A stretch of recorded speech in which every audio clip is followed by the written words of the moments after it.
Kisruh sekarang ini yang muncul di Indonesia, bagi orang yang menelusuri hadis-hadis akhir zaman tidak merasa aneh. Emang bener kok, ini udah saatnya. Apalagi dengan keadaan Timur Tengah yang makin ke ujung makin gak karu-karuan. Bagi yang mempelajari hadis-hadis akhir zaman, semakin terang peta politik dunia dan akhir zaman ini. Ada yang mungkin bertanya, Ustaz, apa benar nih kita nih di akhir zaman? Kayaknya perasaan masih lama deh. Kan gitu? Saya juga maunya kayak gitu, Pak. Maunya masih lama, karena saya pengen punya cucu. Saya ingin ngelihat anak-anak laki-laki saya berdiri, tumbuh menjadi ulama-ulama dan mujahid akhir zaman. Ini cita-cita. Tapi ibarat jam yang sedang berputar, mau nggak maunya saya, suka nggak sukanya saya, jam itu terus berputar, ya, menuju ke arah waktu sudah mau terbit matahari. Kita ini sedang malam loh, Pak. Lepas syuruk matahari terbit. Nah sekarang kita ini sudah di waktu fajar. A'udzu billahi minasy syaithanir rajim. Bismillahirrahmanirrahim. Asyhadu an la ilaha illallah wa asyhadu anna Muhammadar Rasulullah.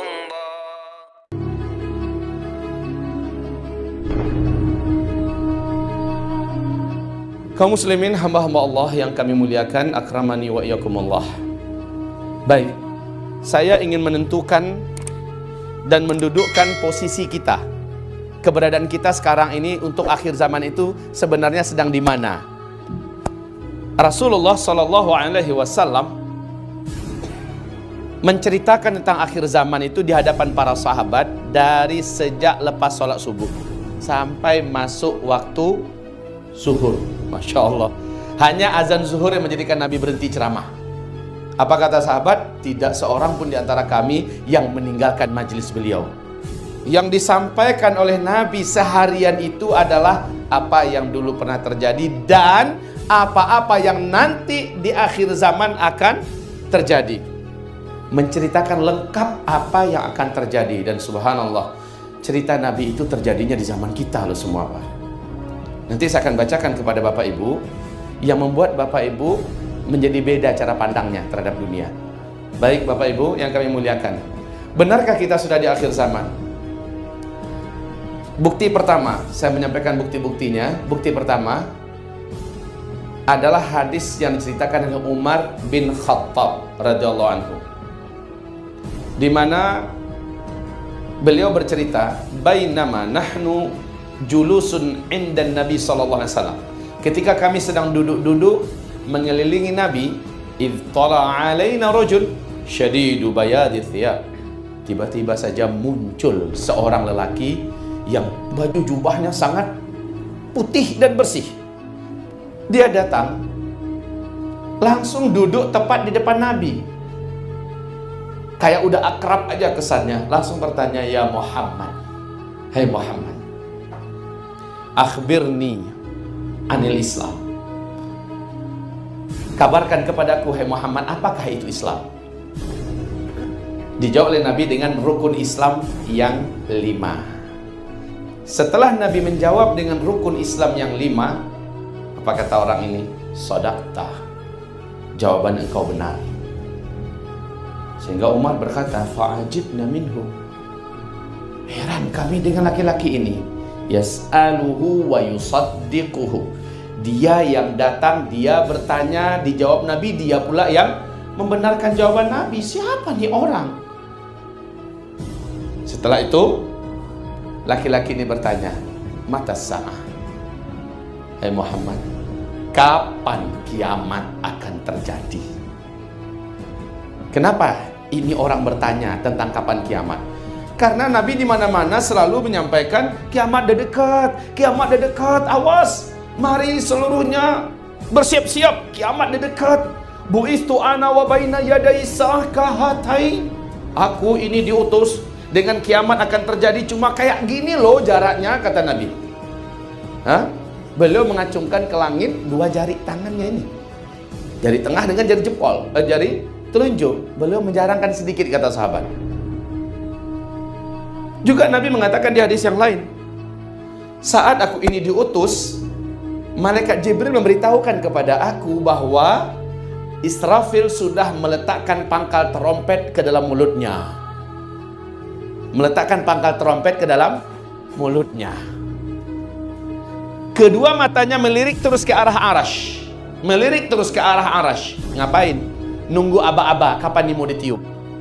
Jadi udah masuk tuh pangkal terompet ke dalam mulut. Ini menandakan apa? Menandakan sudah sangat dekat. Oleh karena itu, sahabat-sahabat seluruhnya tanpa terkecuali yakin bahwa kiamat itu akan terjadi dalam waktu yang sangat dekat, dan boleh bisa jadi mereka pun akan ikut menyaksikannya. Hanya untung saja Nabi pernah berkata, syirarul khalqi ala wajhil ard, seburuk-buruk makhluk di muka bumi ini adalah yang nanti akan langsung menyaksikan kejadian kiamat. Di hadis lain Nabi mengatakan bahwa umatku tidak akan pernah menyaksikan kejadian kiamat. Nah, para sahabat akhirnya terhibur.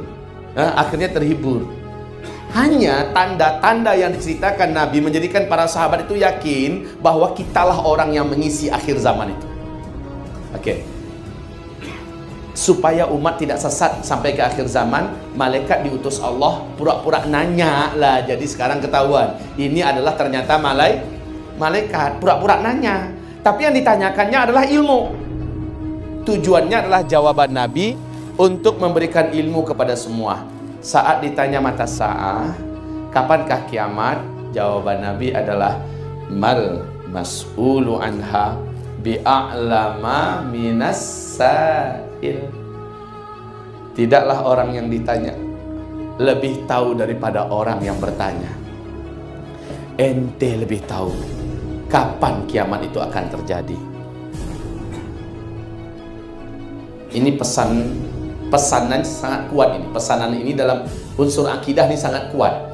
Secara tidak langsung, dan ini akhirnya para ulama bisa menangkap pesan ini, bahwa ilmu tentang kiamat tidak ada satupun di bumi ini yang tahu kapan tepatnya kiamat itu.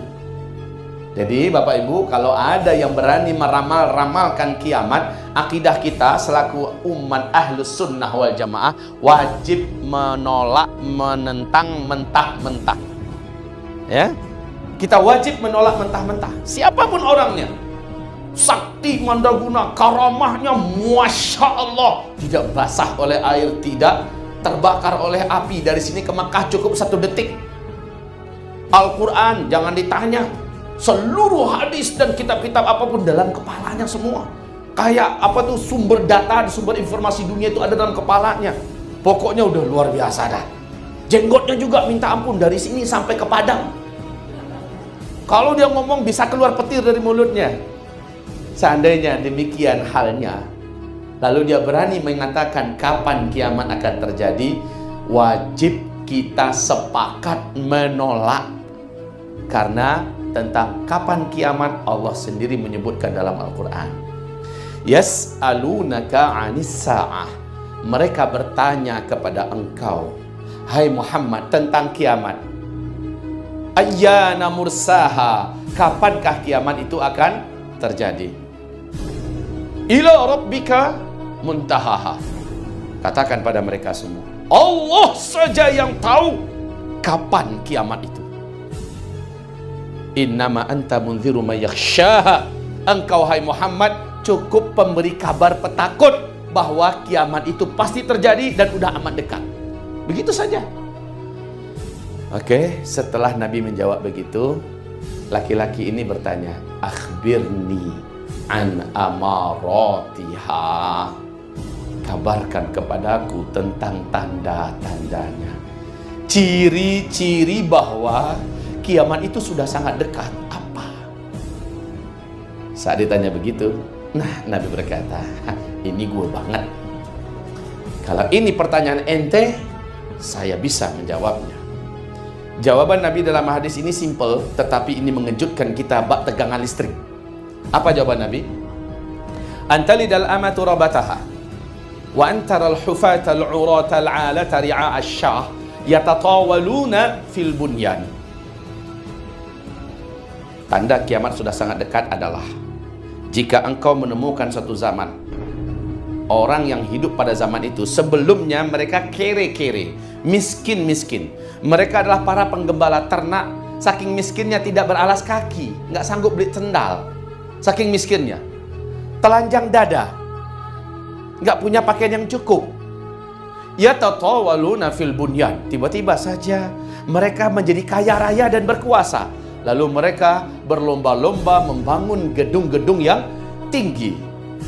Jika zaman itu sudah kau temukan, awas ya, kalimat hadis yang kalimat terakhir ini nggak ada, hanya mafhum yang dapat ditimba dari hadis ini. Jika zaman itu sudah ditemukan, maka jarak masa antara engkau dengan kiamat sudah sangat dekat.